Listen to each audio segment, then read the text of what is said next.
We don't have Timmy today. Timmy is unable to join due to a sickness. He's down with the sickness. He's in bed, reeling and dealing. Yeah, so unfortunately he couldn't make it tonight, but our thoughts are with him, and we hope he feels better. We hope he recovers from this unmentionable disease. I mean, I don't think it's a disease. Oh, okay. I think it's more like the flu or RSV or something like that. Well, we'll have to drop some of that bone broth off later. Maybe it'll make him feel better. Bacon's bone broth. You can buy it in the PODCASTNV store. It's $9.99. Or just break into 20 Bacon's house and take it out of his freezer. Root around a little bit. There you go. All right, so the first bit of listener feedback we got, we'll go with it. It's from my sister, actually. She's an avid listener of the podcast. Sis. She's the one in Florida, yeah?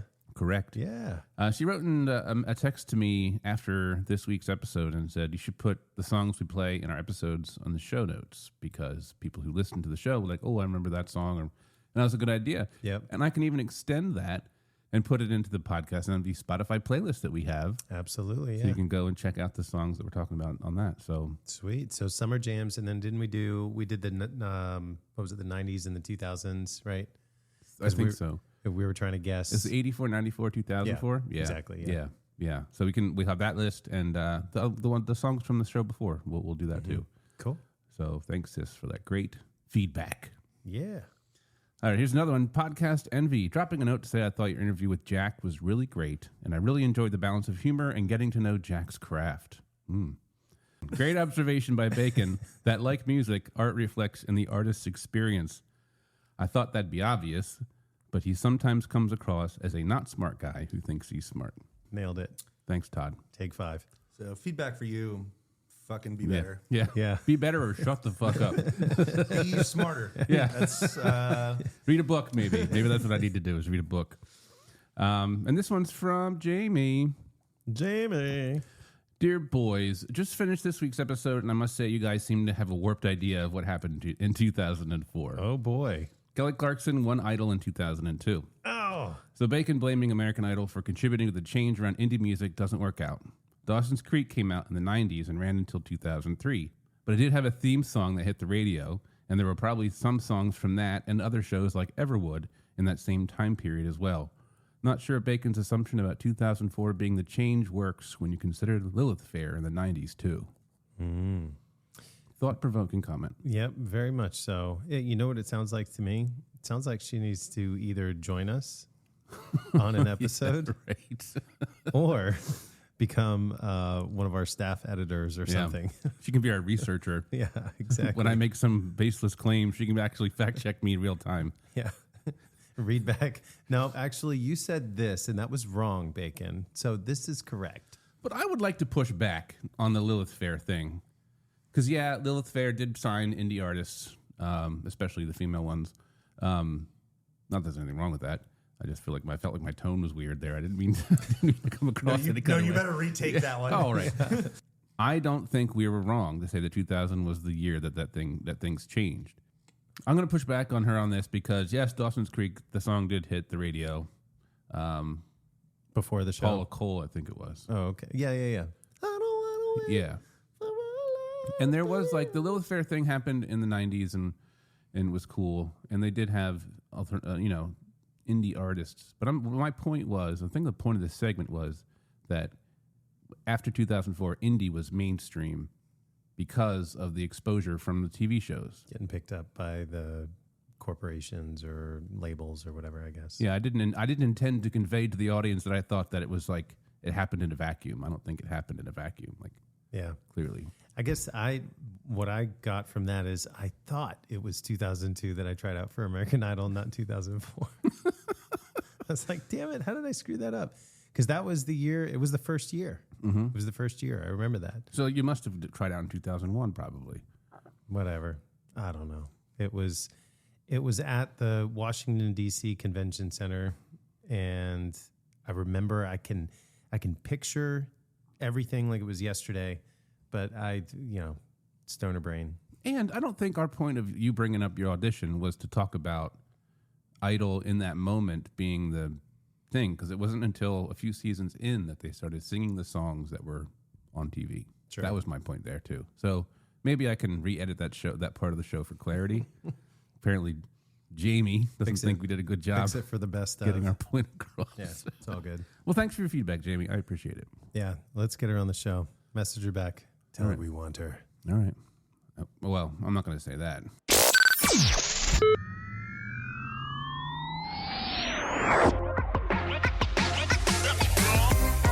This is PODCASTNV.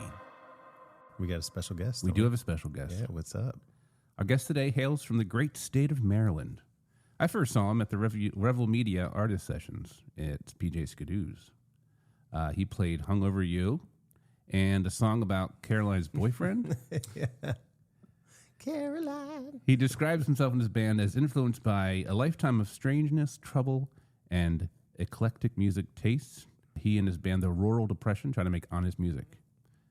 Ladies and gentlemen, please welcome Gage Rhodes.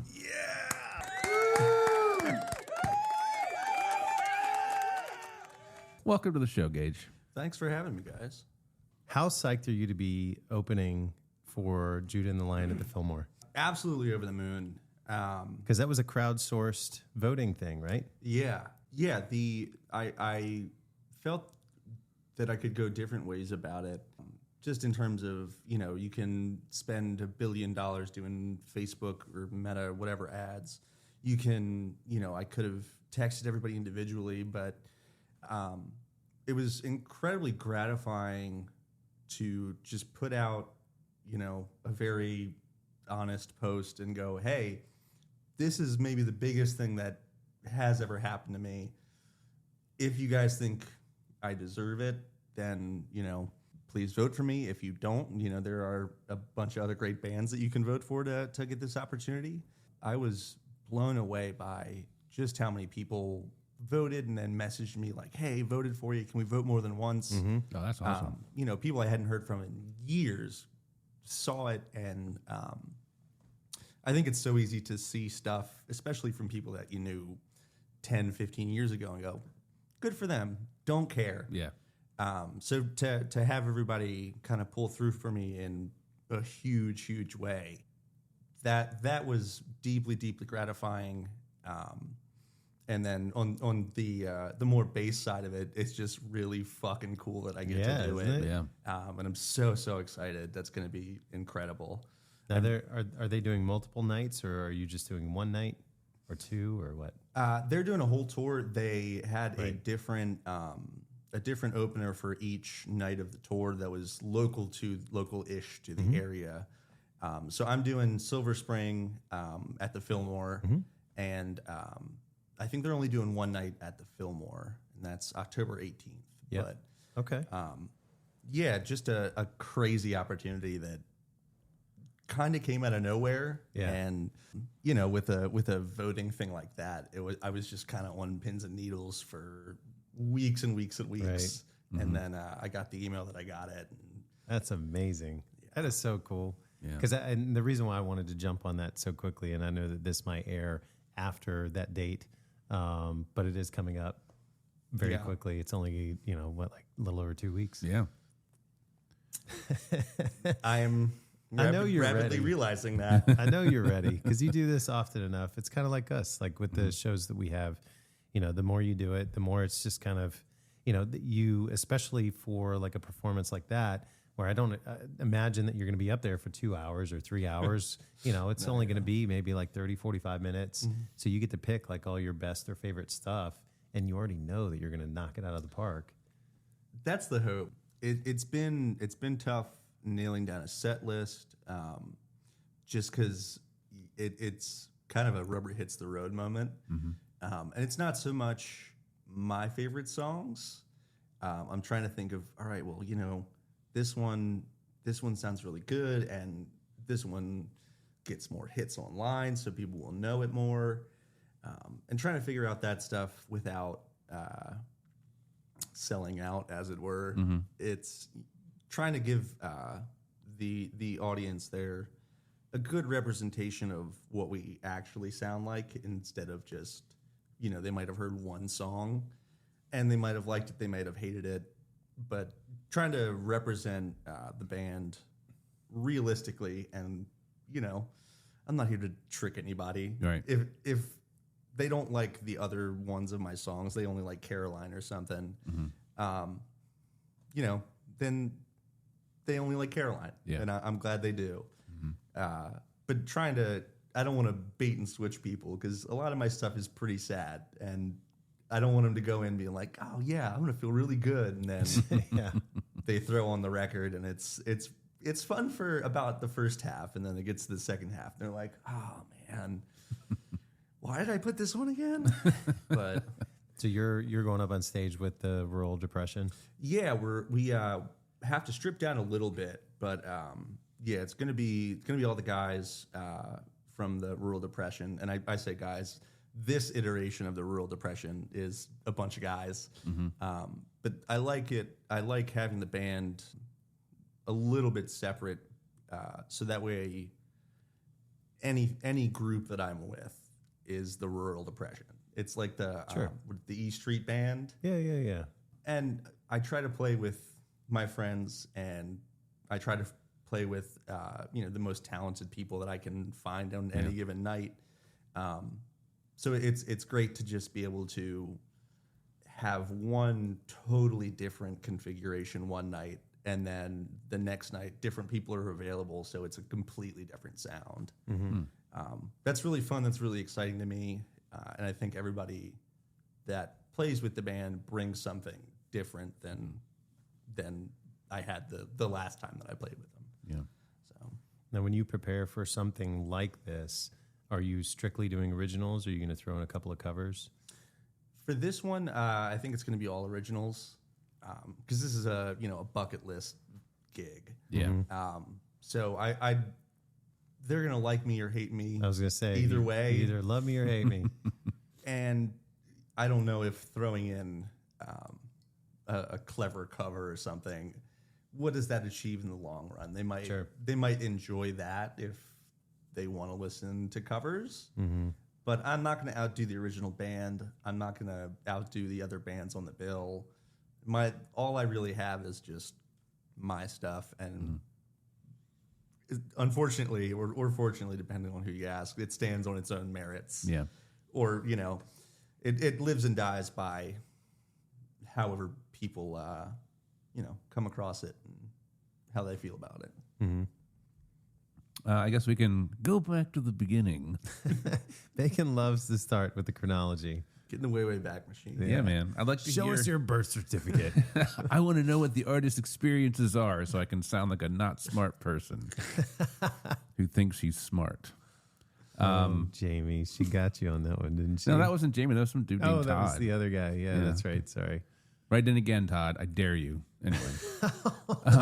Todd, please be nice about me. I don't care what you say about them. Please be nice to me. I'm only here will one not be able to time. handle it.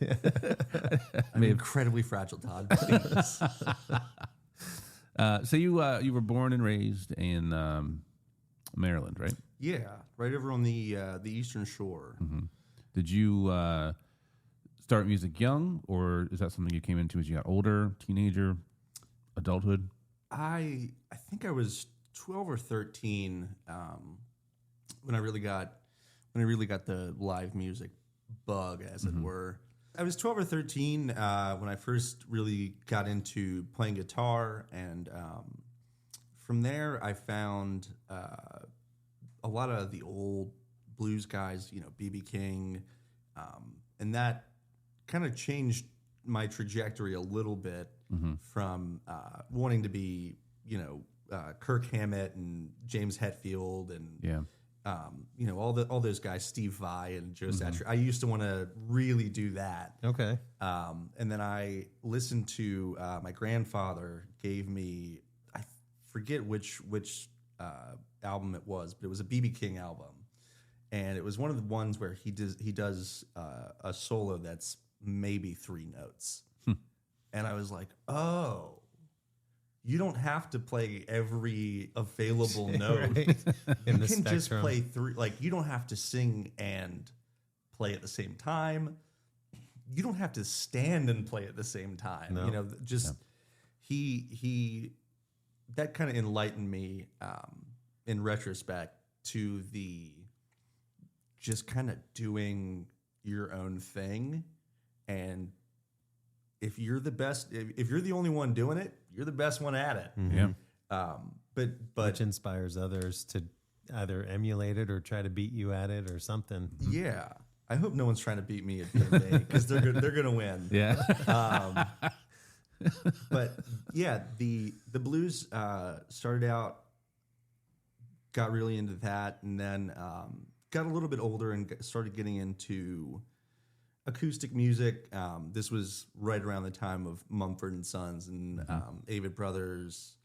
I was really young, and I opened for David Mayfield Parade, just that kind of stuff, and I started doing that more and more, and that kind of carried me into adulthood a little bit. Always a singer with the guitar, or did you start just playing guitar? I started just playing guitar, and then I realized, I say this on the mic all the time, but I realized that girls didn't want to hear me play an unplugged electric guitar at them at parties. They were not. That's how it felt every time I was usurped by someone else that could actually play acoustic guitar. Yeah. And they play songs that, I don't know, they play songs that people recognized and wanted to hear instead of like Wonderwall. Yeah. Instead of me just playing like Enter Sandman or, Sure. just some Steve Vai deep cut. Yeah. That absolutely required an amp and a full pedal board. I was just like, no, you gotta listen to it. Because I was young and stupid. But Be like, I'll be right back. I got my pedal board in the car. Yeah. As a drummer, I can relate. You know what I mean? Because the guy with the guitar beats the guy without a drum kit any day. I mean, you can't just do this on the countertop. I mean, I could slap my thighs, I suppose, but Just make you hot, babe. yeah, right? Do you like how I slap my thigh? very few Give me some romantic partners. spoons. Very few romantic partners for the kid that's super into ham boning. Exactly. It's not a great look. Not a pro strat to get popular in school. Maybe it is now. I don't know. So you were like, me. And you were like, oh, I can sing. Maybe I should add that. Ooh, no. It was, I say it a lot. There were a lot of years of just sucking. I was just not good. Yeah. I was objectively bad. I found a video of me, God, I must have been 14 or 15 and trying my damnedest to cover Taylor Swift. Okay. And that's what was blowing up on YouTube and all that stuff at the time. It was just acoustic, folky, indie covers of everything. Yeah. So I was like, gonna ride that wave, get viral real quick. And it sucked. It was so bad. It was. Earlier videos have been deleted. I thought I had gotten them all, and I found this one. I was like, oh man. I want to delete. To give you a sense of how long ago it was, this was on a full digital camera. Oh, nice. This was like a point and shoot digital camera that I had used for that stuff, and lots of pixels. Both of them. It was all 2 pixels. Yeah. But yeah, I was very, very bad for a long time. And then one day it kind of clicked. Your voice finally dropped. My voice dropped super early. I was 5th grade, sounded like this. Okay. And that didn't sell it before the guitar and before. No, baby. I did think I did heavily consider going into voice acting or something like that. Mm-hmm. And it's in still 5th grade. In 5th grade, 5th grade me did not have like many career prospects. So I was like, well, I have a deep voice. I could be on The Simpsons. Maybe people could pay me to like call their parents and act like a teacher or something. It never happened because my voice would crack all the time because I was in 5th grade. Cover blown. And then that's what was that? Billy Madison. He's like, you blew it. So how old were you when you would say that you found your voice? Last year. Not too far off. I really do feel like more recently in the past couple of years have gotten a better understanding of the limits and the capabilities of what I can do vocally. I know what I can do. I know what I can't do. I know where I can be useful and what I can do, and where it's kind of a losing game or diminishing returns, especially in the studio.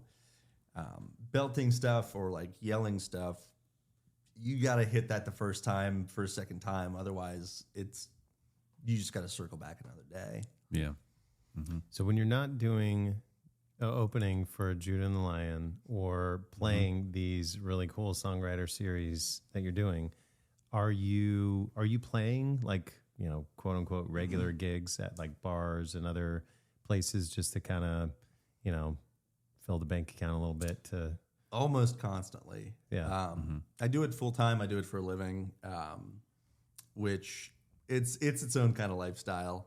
But yeah, I do a lot of bar gigs and, you know, I call them wallpaper gigs. I call them wallpaper gigs because sometimes you are just, you're there You're to the be wallflower. live music. Yep. And that's all anyone's business is. It's just cool. It's tough. That dude has a guitar and he's playing it. Cool. Yep. It adds to the ambiance or whatever. I think I was out with some friends, and I think some friends were in the band that were playing at this bar, and they played Mr. Brightside or something by Jimmy Eat World, like The Sweetness or The Middle or something, and it made me just through the roof happy. Yeah. And I kind of had that, it was like most times, a jumble of emotions where I was just like super thrilled that they were playing this. And then very quickly had the realization that is what I do. I also am in their shoes in the sense that, yeah, if I play something that, you know, maybe they haven't heard in a while, I play Teenage Dirtbag sometimes. Nice. And I it's a bit because I have 1,000 bits at all times for any occasion. Nice. But I'll go, hey, we got any big Wheatus fans in the building? And it's dead silent. Yeah. No, you know. I do that with our kazoos. I'm like, okay, who brought their kazoo? And then we just start playing kazoo songs. I'm like, okay, sucks for you guys. I'm playing the kazoo. This could have been interactive. Yeah. But it's just a bit. It's just to get people to giggle or to, you know, pay attention. How often do you travel outside of the area for gigs? I'm kind of just down to go anywhere now. Do you do private events? Do you ever get picked up for that kind of stuff? Yeah. For you or you and the band? Mostly for me solo. I love doing private events. Even more so when it's just, hey, we saw you play somewhere, we're having a party. We want you to play music for it. And it's, you know, it's so much fun. Yeah. I finally get to be on the other side and like, no guys, I'm playing guitar at this party and I'm allowed. Not only that, people want me to play guitar at this party. Because I think too, with private events, what I've found anyway, is the people involved actively want you there.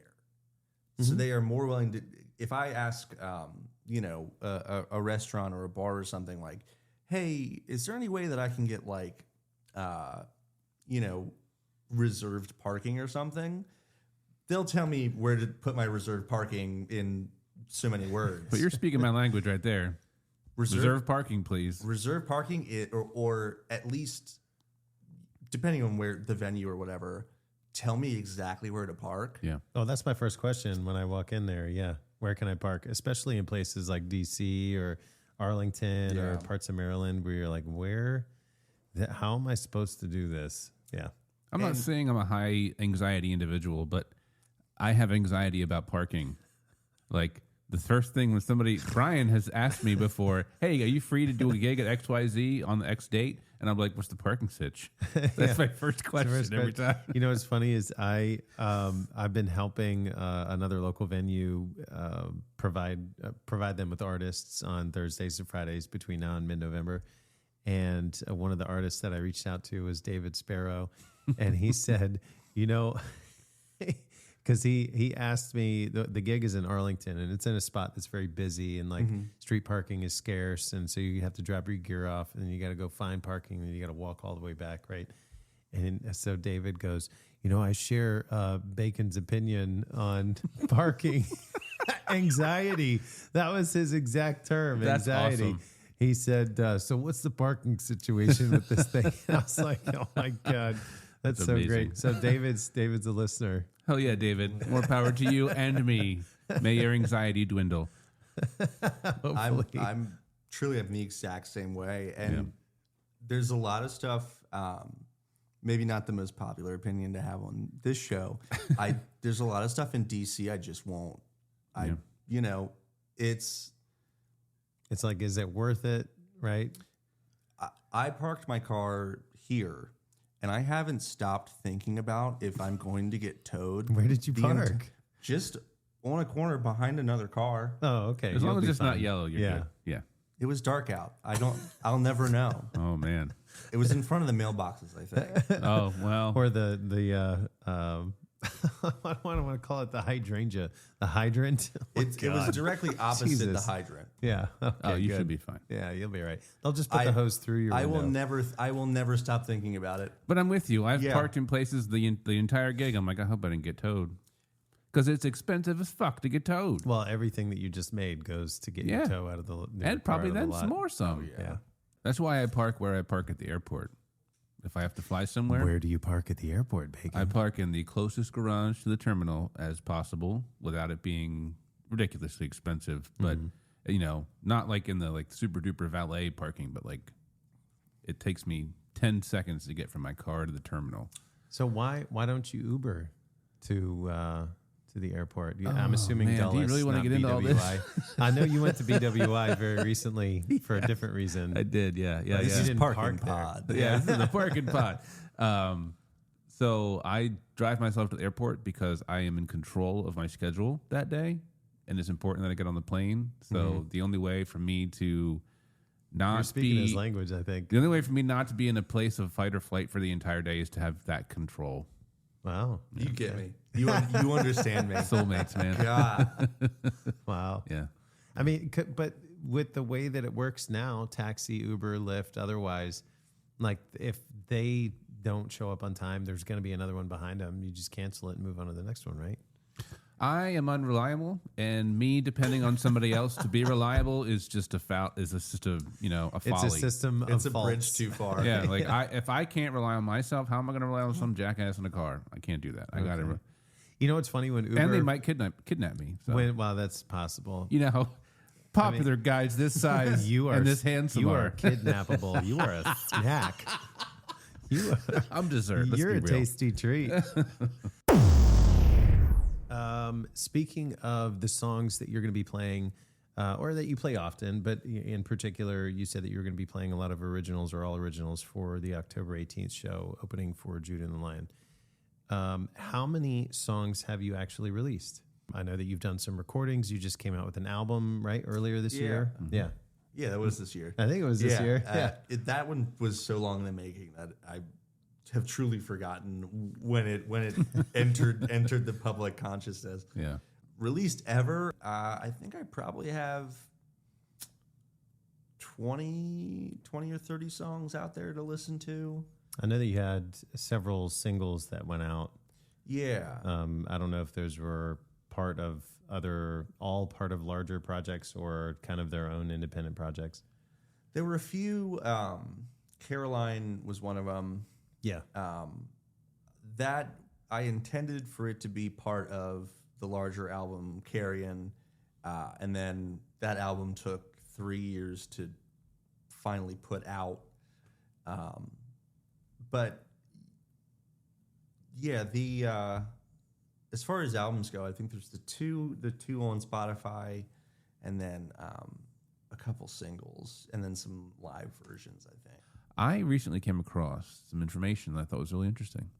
And it's this guy who's an audio engineer. He said, you don't need to master your recordings because masters were meant to make Like the vinyl. sound from the tape onto the vinyl and everything be balanced and make sense. But in this age of digital, we don't need that anymore. You just need to have a good EQ. Somebody does a really good EQ on your music, and you're good to go. He is more than welcome to do that. What I'm not going to do is chance that. Right.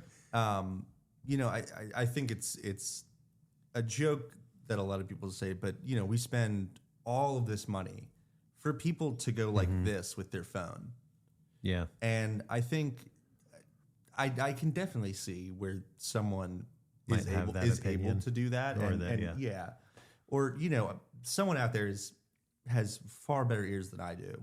And they're well versed enough in it. For me, I want to see it all get balanced and bounce down, and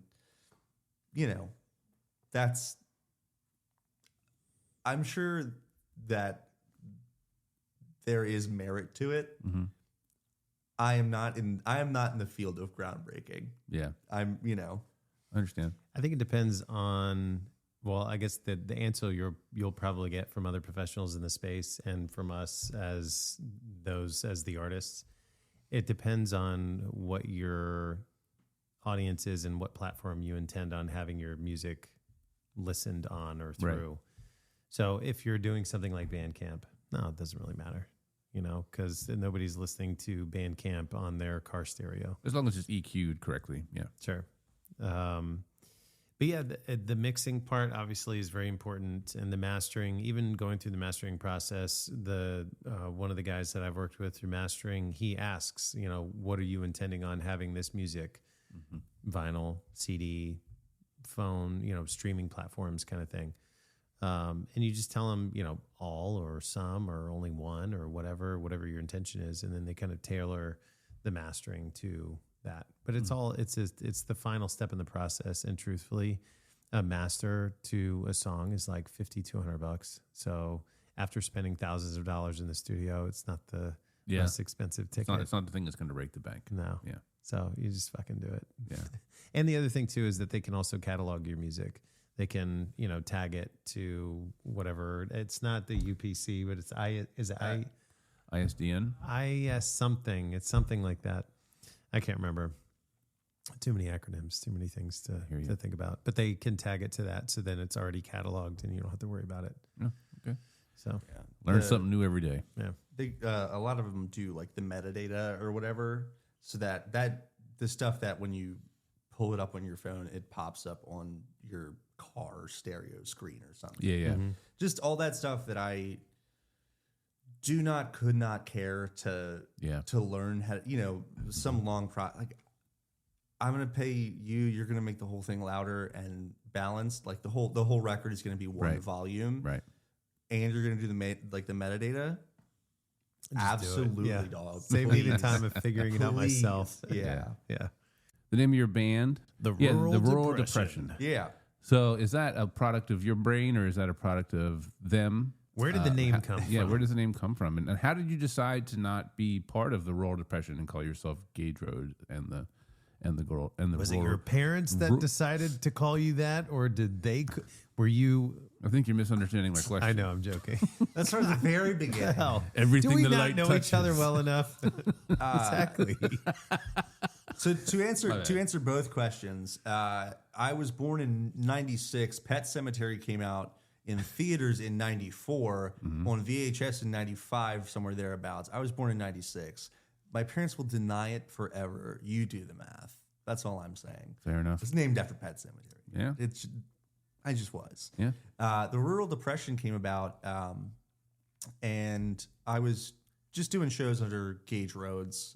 And then if I had a band, I think it was the Gage Rhodes Band. But I was at a songwriter showcase kind of a thing. And me and my friends, Sam Pugh and Dana Denise, we had all played this thing, and we were all pretty emotional music, not always super upbeat stuff. And someone goes, "Hey, you guys from the Eastern Shore are like really good, but you're all so sad. Why?" And I was like, well, that's the specific brand of depression that you get growing up just fully surrounded by cornfields and nothing else. And I was like, it's the rural depression. And I was like, shit, write that down, write that down, write that down. It's a great band name or the name of a storm, the tropical depression. And that's happening right now. Yeah. it felt to me, it felt like one of those, you know, like the Dust Bowl or like, you know, the Great Depression, obviously. Mm-hmm. But the rural depression just kind of felt like a thing. And, you know, anyone that has grown up fully surrounded by cornfields goes, oh, yeah, you feel it. Cornfields and chicken coops. Exactly. And, you feel it when you enter a town like that. And you look to the left, there's a Dollar General. You look to the right, there's another Dollar General. And that's it. Yeah. And you go, oh, man. And liquor stores. Liquor stores. To help with the rural depression. Pretty much. So based on your photograph, like some of the photographs I've seen of your promotions and things you've done and the band name, I kind of get like a "Oh Brother, Where Art Thou" vibe from you and the music too. And I think that's amazing. I think that's great. I love it.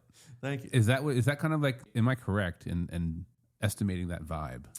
1,000%. Okay. When I was in high school and starting to get into music other than you know, heavy stuff and like prog rock, I think for the first time watched Oh Brother and just fell in love. Yeah, it's great. Wow. And it was just like Nail on the head. Yeah. It is incredibly gratifying to when people just kind of out in the wild are like, "Hey, do you like that? Do you like that?" Yeah. It's like, yeah, I'm glad it's coming. It's shining through. Toad. It's just such a good, I mean, such a brilliant movie. But I think until then, I had, you know, kind of the long hair. I had hair down to my shoulders for a long time, and you know the emo swoop, whatever. Oh yeah. And then I saw Oh Brother, Where Art Thou? And I was like, pomade, huh? Yeah. Dapper Dan. I was like, well, George Clooney's doing that look. Yeah. Maybe I could do that and you know, combine with other that whole aesthetic coming back with Mumford and Sons look like they just rolled out of you know, whatever The rural depression. Exactly. So I was like, maybe I'll get my hair cut short and, you know, start putting pomade in it and, you know, slicking it back and doing all this stuff. And from there, it kind of went downhill. And I've always enjoyed bluegrass.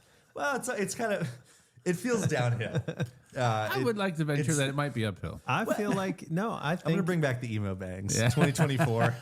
Honestly, I dig the vibe. You know, I don't know who your photographer is or if you just have a phenomenal ability to pinpoint certain imagery in a video and just be like, that's it. That's the clarity I'm looking for. Let's color code it. Let's make it look cool. But whatever it is that you're doing specifically with the tone, with you know the clothes that you wear, I imagine you take all of these things very seriously. You're trying to present yourself in such a way to be taken seriously. I'm kind of two minds with it because I take my music and all the things that come with it very, very seriously. But I take myself not very seriously at all. Like when you're on stage, like talking to people, or just in life? Mostly in life. Okay. You know, and that's, I have found it's kind of a necessary thing because a lot of my stuff does deal with, you know, heavier experiences and heavier emotions.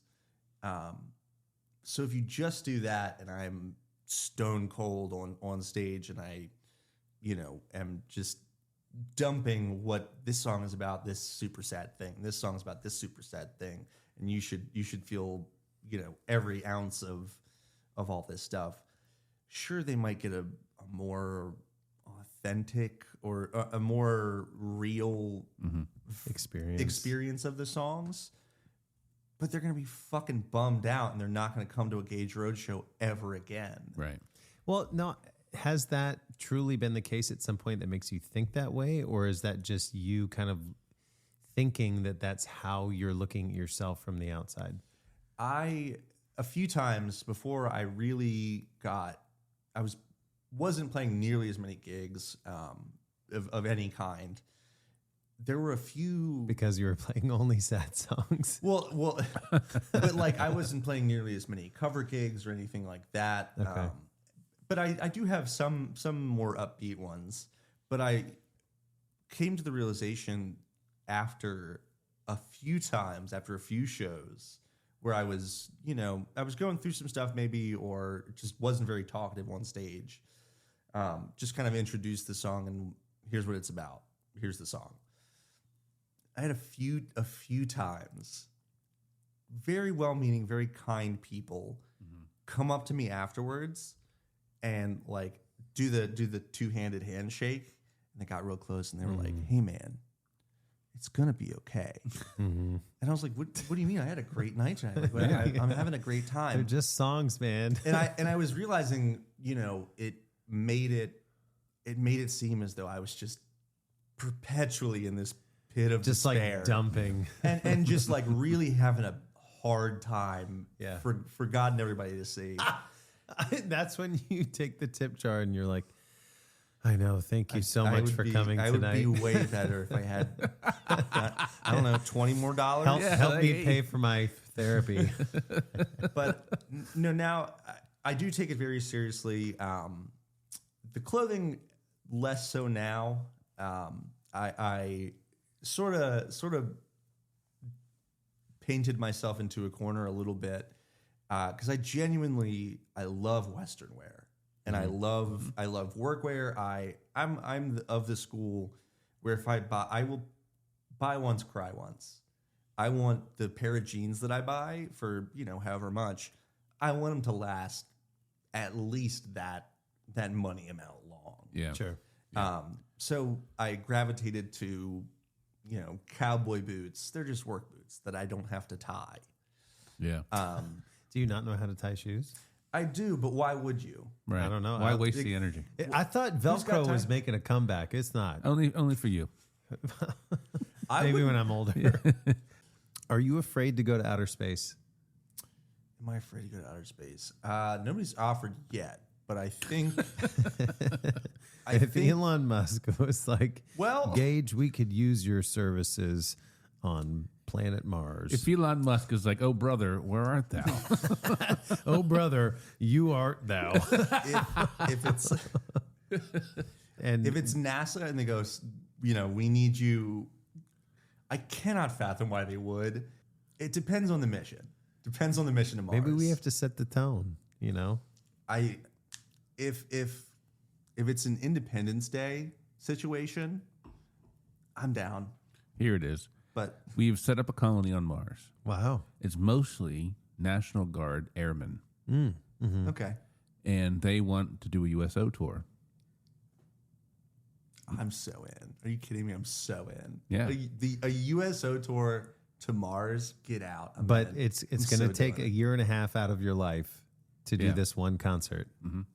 Sorry, a year and a half in Preparation, in space. travel, everything. And the then pay is coming not great. back. And it's not great. The pay is not great. It's $1,000. That's it. It's $1,000. Grand total. It's no wait. It's $1,000 in Mars bucks. Yeah. It only works at the Mars colony and Yep. in the NASA gift store when Exactly. you're done. Yep. Only if you come back. Yep. Yeah, you might be able to trade it, but I think it's like 50 cents on the dollar here. I think I'm doing it, especially if I'm the first one. I think I'm doing it just to have it, even if I die, like whatever. Yeah. Like they're gonna put a picture of me there. Yeah. I'm gonna have my picture on Mars at least. Yeah. That'd be cool. I'm definitely doing it. Yeah. Okay, all right. Just any part of me when they have to be someone in a lab coat because it's Yeah. space. Because it's Hello? space. Come on. That's where they filmed Doom. Okay. Now, so Doom, the video game? Or no, Doom, DOOM. So part of the reason why I ask, I have And it, A spaceship. I have an innate fear. Yeah, exactly. I have a spaceship. It's out back. If we leave now, we can make it in time. We're going. I just hope you know we're going. All right. So these PBRs aren't normal PBRs. Now your body chemistry is perfectly balanced for space flight. Exactly. We put extra carbonation in them. That's why I've been burping so much. These are space beers. Space Yep. beers, that's right. It's like Charlie and the Chocolate Factory. The fizzy lifting drink. So you said, it would be okay if you died. I can just see your obituary, Gage Rhodes, in an attempt to sing Hung Over You on Mars, perished in space. Ironically, he was hungover. From the 2 space beers. They don't let you take more with you on the shuttle. Oh, beat city, man. You finally made it back to the regular stock. But not to get morbid about it, but what's a better way to die than That's a true. spaceship explosion? Yeah, right. Yeah. That's, It's the things that you can't control. It's like how much cooler could it get? Yeah. I would love to die in a spacesuit. No matter what the context is, I'd love to just be in a spacesuit when I die. So out of the two, now knowing that you are a Dungeons and Dragons Dungeon Master. yeah, you're a dungeon master. Now this doesn't necessarily have to do with that, but in that same kind of concept, you've seen some anime, you've seen some what's the word I'm looking for? Animated films. Mm. So do we want to go the DreamWorks or Pixar route, or do we want to go the anime route? What's the anime question? So you want that one? Because All right. I don't know much, honestly, of DreamWorks That's or okay. Pixar, so it depends on the anime question. Kamehameha or Shoryuken? Oh, Fuck you. I thought long and hard about all of these questions. Bacon doesn't know what I was planning to ask. That's why he's laughing. And I know that they're not necessarily both TV shows, but they are both video games. it's got to be Dragon Ball Z for me. Yeah. Or Dragon See, Ball. I knew he would know. I knew he would know. Hadouken is Mortal Kombat. Street Fighter. No. Shoryuken. Same move. Oh, okay. Yeah, Street Fighter. Indeed. Yeah, it's got to be Dragon Ball. Yeah. It's. Did you watch the series from start to finish when you were a kid? I Or as an attempted to. adult. I think I attempted to. It was on Toonami, and I think that was Oh man, that was Take me later back. than I was technically allowed to be awake. So I caught like little pieces, and I was like, that shit looks badass. Yeah. Damn, this guy's got a tail. Damn, that's badass. There's some crazy stuff going And on then right just now. did not get to find anything more out about it until like middle school when someone was like, hey, this is called anime. And I was like, okay, hell yeah. Yeah. Yeah. Dragon Ball Z, baby. Did you watch it to completion? No. No. I I'm a not weird saying way to phrase. phrasing, I'm not phrasing and no. Are we doing phrasing? Is that something we're doing? And if you're interested, Are we not doing phrasing anymore? Bacon's Bone Broth, brought to you by. That should be our It's next happening. thing. Yeah, brought to you man. by phrasing. Anyway. All right, fuck it. Gage, it was awesome that you joined us Absolutely. tonight. Yeah, man. Cheers. Thank you Thanks, so much y'all. for coming Cheers. out, Thanks making for the trek. letting me talk for 3 hours. Yeah, man. Well, is there a website or Instagram or something where people can find you that if they want to check out your schedule? It should just be at Gage Rhodes, which is GageRhodes, all one word. It looks like Gage Rhodes. Oh yeah, okay. Because that's how my mind see read that. it. Yeah, it's 1 in 3. 1 in 3 will. I'm neurospicy, so that's how. When I first made it, people were like, "How'd you what is your Instagram thing? I was like, it's my name. And It's they go, Gage Rhodes. It's Gage Rhodes? It's like, yeah, sure. If that helps you remember, it's Gage Rhodes. That's when the exhaustion with social media started and it hasn't waned. I can understand that. But yeah, just there. I'm putting out a live video from the album release. It should be October 9th, I think we're putting it out through Spilling Pictures video. And yeah, it's one of the ones that we jam for like 8-10 minutes on. We get super, super weird. But yeah, Undoubtedly good. Yeah. Well, thanks a lot, Gage. Thank y'all. Do you want to say it? I usually say it. So you say, take us home. But you say it in dramatic fashion, however you feel. Take us home. This podcast was produced and engineered by Michael Bacon in cooperation with Revelry Media Productions. Video provided by Brian Johnson, also known as Azure Vox. Please like and subscribe to stay up to date on our latest episodes. Be sure to follow us on Instagram at PodcastRNV and on TikTok at podcast.nv. Send us your thoughts over email at feedback@podcastnv.com. See you soon.